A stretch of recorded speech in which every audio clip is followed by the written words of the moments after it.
Bonjour tout le monde. Aujourd'hui, voici une présentation de mon setup de voyage en Australie. Quel sac à dos, appareil photo, objectifs, accessoires, je réponds tout ça dans cette vidéo.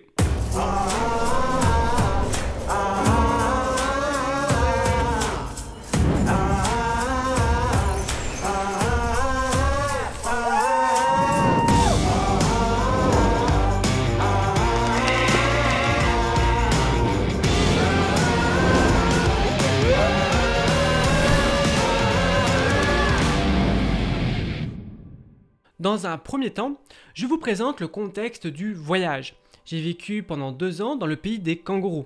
Après plus d'1 an en Australie, c'est l'heure de partir voir du pays et les plus beaux paysages des différentes régions de l'Australie. C'est parti pour un road trip de 9 mois que j'ai divisé en plusieurs étapes afin de mieux me repérer dans l'espace géographique et contextuel. Voici une carte de l'Australie et de mon road trip. L'année de mon road trip est 2019 de mars à novembre. C'est important de le préciser car il y a quelques années, beaucoup d'appareils photo et objectifs n'existaient pas. Voici les différentes étapes que j'ai pu faire. Brisbane-Adélaïde, et là j'ai voyagé avec 2 personnes, une taïwanaise et un français. Ensuite, je me suis posé à Adélaïde et j'ai pu aller jusqu'à Kupapeli et revenir, et là j'ai voyagé avec 3 Chinois.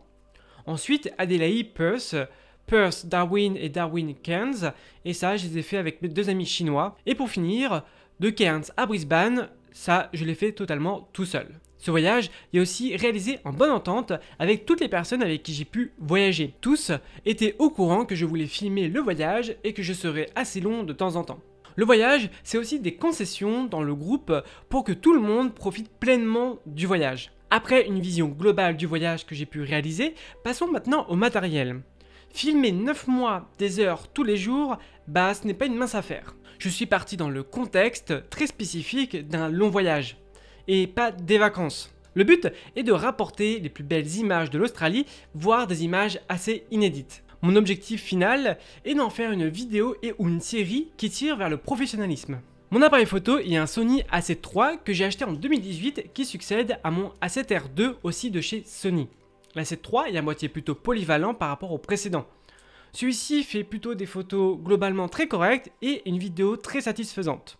Voici quelques caractéristiques du boîtier qui m'ont plu à l'époque. La vidéo 4K en 30 images par seconde, une Full HD en 120 images par seconde, un profil S-Log 2 de chez Sony qui me permet de pousser l'étalonnage en post-production, un autofocus aussi un des meilleurs du marché sur le moment, une batterie FZ100 qui est plutôt pas mal du tout et qui tient une journée, des touches personnalisables notamment pour moi pour le crop en APS-C qui me tient fortement à cœur, et le boîtier toujours aussi compact et léger.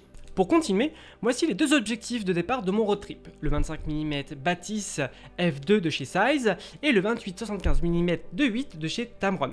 En cours de route, je me suis aussi offert, avant de réellement m'aventurer dans le nord de l'Australie, un 70-300 mm de chez Sony. Il ouvre en 4.5 et finit en 5.6. D'ailleurs, je vous raconterai plus tard l'anecdote qui m'a fait acheter cette optique 70-300. Le 25 mm Batis est une focale fixe de très grande qualité et plutôt sous-estimée. Neuve, cette optique coûte encore plus de 1000 € aujourd'hui. En occasion, vous pouvez la voir à des prix plutôt réduits parce qu'elle est justement sous-estimée. Ce 25 mm est un objectif grand angle plutôt polyvalent. Je peux le coupler à mon A7 III, comme ceci, sur un stabilisateur électronique et il sera très bien stabilisé. Cela me permet de faire des plans assez doux comme des travelling, comme on peut voir au cinéma. Le 28-75 mm est une optique plutôt standard, notamment on peut zoomer avec, car c'est un zoom. Très pratique en street photo et même en vidéo. Pour un peu plus en longueur focale et notamment pour avoir des animaux, il me fallait le 70-300 mm qui est totalement nécessaire, indispensable je dirais même. D'ailleurs, il se tient totalement debout dans le sac et prend très peu de place. Je le conseille encore vivement aujourd'hui. Il est de très grande qualité avec une stabilisation optique intérieure plus que satisfaisante. Pour la vidéo, j'ai acheté aussi des filtres ND variables de chez Oya, nécessaires pour empêcher justement la lumière de trop rentrer et de trop surexposer mes images. Le stabilisateur que j'ai choisi est un Zhiyun Weebill. Il est assez compact et léger. Il prend en charge sans problème au niveau du poids l'A7 III et le 25 mm de chez Batis. Pour ma part, ça a été mon combo le plus fatal pendant tout le road trip pendant les 9 mois. J'ai aussi acheté un kit afin de laver le capteur du boîtier, mais aussi une soufflante à chaque fois qu'on change forcément l'objectif du boîtier. À chaque fois, hop, 2-3 petits coups et vous changez votre optique avec une autre. Avec ça, j'ai juste le lens pen juste ici qui me permet de nettoyer hop, les poussières sur les optiques et le petit pinceau pour enlever quelques poussières aussi. J'ai aussi pris une télécommande intervallomètre comme ici. Ça me permet de faire des timelapses et aussi pourquoi pas de me prendre en photo. Et pour finir, un chiffon microfibre indispensable à tout moment. En trépied, je n'ai qu'un Joby qui supporte correctement le boîtier et quelques optiques. Il est juste ici. Je l'ai couplé avec une tête d'un autre trépied ici pour qu'il soit plus efficace en cours du road trip. J'ai aussi un monopode de la marque Jitso juste ici que je couple souvent au stabilisateur juste au-dessus et ça me permet d'étendre, voilà, comme ceci pour avoir des angles de vue que je ne pourrais pas avoir autrement. Ensuite, passons au niveau du drone que j'ai acheté aussi en Australie.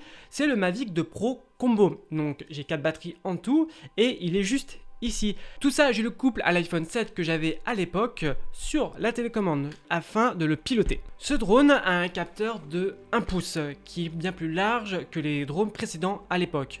Il fait du D-Log, donc le log c'est un profil d'image comme je disais tout à l'heure, comme le S-Log 2 qui permet d'étalonner un peu plus approfondi les couleurs.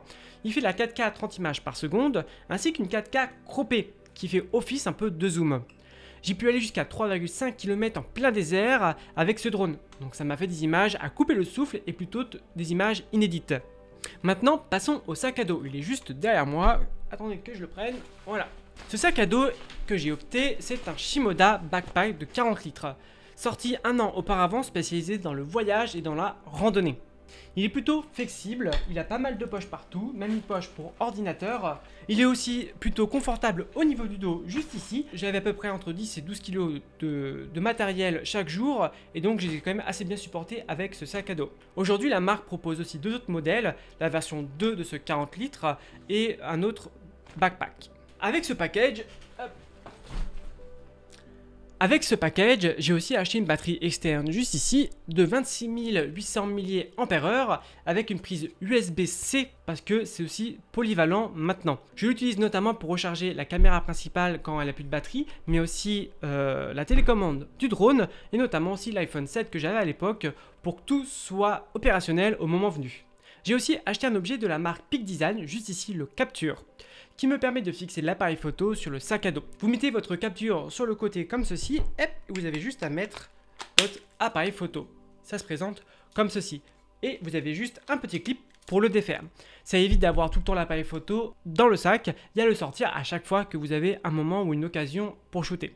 Pour stocker les images, j'ai pris 2 disques durs. Un disque dur ici de 5 Tera pour stocker tous les fichiers, mais aussi un disque dur comme celui-ci de 500 Go SSD, donc beaucoup plus rapide, qui me permet de faire des projets en post-production au moment donné en Australie. Pour l'ordi, j'ai dû le changer en cours de route en Australie car j'ai cassé le précédent comme un débile dans ma toile de tente. J'ai opté donc pour un MacBook Pro 13 pouces comme mon précédent, cependant mon nouveau est un i7 quad-core en 2,7 GHz avec une mémoire de 16 Go et un stockage d'1 Tera. Acheter tout ça en reconditionné. La carte graphique n'est pas folle, mais l'ordinateur me suffit pour faire des proxys pour étalonner et faire le montage comme je le souhaite. En logiciel, j'utilise principalement Final Cut Pro X pour la vidéo et Lightroom pour la photo. J'ai fait le tour à peu près du matos que j'ai utilisé pendant mon road trip en Australie dans sa globalité pour 9 mois intensifs. Le choix du matos est quand même assez important car il se fait au niveau de sa qualité, la qualité du matériel et sa compacité. Le but étant d'avoir un sac à dos pas trop lourd avec tout le matos nécessaire pour voyager. J'ai dû avoir environ 12 kg sur le dos tous les jours pendant 9 mois. Il faut être quand même assez motivé et passionné, sinon c'est plutôt un calvaire d'avoir ce poids sur le dos. Le choix du sac à dos est donc ultra important afin qu'il soit confortable pour contenir et supporter le poids quand même de plus de 10 kg. Ne pas oublier aussi de rajouter une bouteille d'eau d'1 litre qui rajoute aussi du poids et quelques petits accessoires à droite et à gauche et notamment la bouffe du midi par exemple. L'objectif étant aussi de ne pas louper les moments les plus incroyables que vous allez pouvoir vivre. Ce matériel photo-vidéo que vous voyez ici m'a permis aussi d'avoir certains shoots et je vous les montre maintenant.